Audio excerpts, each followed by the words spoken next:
Mother in law इतनी toxic क्यों होती हैं? इन चीज़ों को आपको समझने की ज़रूरत है। ऐसा क्यों होता है कि 90% मदर इन लॉ टॉक्सिक ही होती हैं?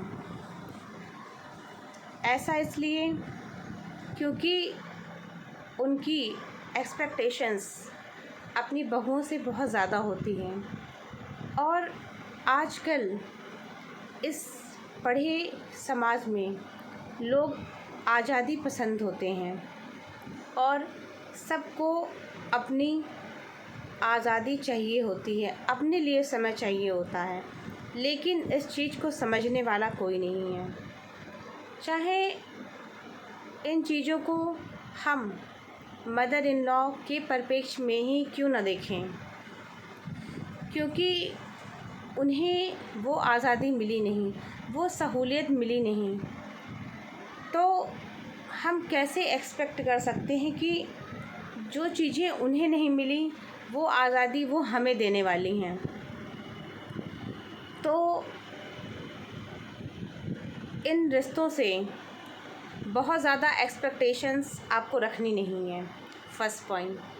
सेकंड पॉइंट, अगर आप एडजस्ट कर सकती हैं तभी अपनी मदर इन लॉज़ के साथ रहिए, क्योंकि रोज़ झगड़ा करके अपनी लाइफ हेल करना और दूसरे की लाइफ हेल करना, इससे बेहतर विकल्प यह है कि आप सेपरेट रहें।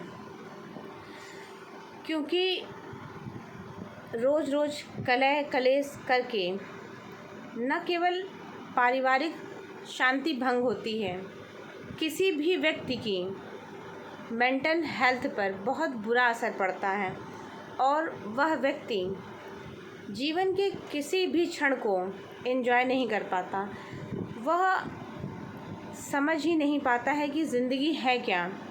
सिर्फ लड़ते झगड़ते बीत गई, सिर्फ कलह कलेश में बीत गई और दिन भर काम करना है, सबकी ख्वाहिशों को पूरा करना है, सबकी डिमांड्स को पूरा करना है।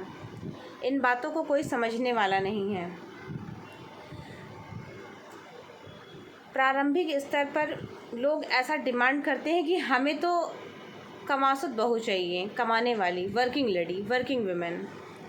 अब ये वर्किंग वुमेन पाने के डायर कॉन्सिक्वेंसेस से लोग वाकिफ़ नहीं होते हैं और जब सच से सामना होता है तो उसके परिणाम बहुत भयावह होते हैं। आपको वर्किंग वुमेन चाहिए वो तो ठीक है, लेकिन क्या आपका परिवार, आप स्वयं उस स्त्री को, उस नारी को एडजस्ट करने में खुद को सामर्थ्य पा रहे हैं? क्या आप उसके कार्यों को जो कि उसकी जिम्मेदारी समझी जाती है या उस पर थोप दिया जाता है कि ये तो स्त्री का ही काम है, स्त्री को ही करना पड़ेगा, स्त्री को ही करना चाहिए, तो इन सब चीज़ों के विषय में सोचने की ज़रूरत है।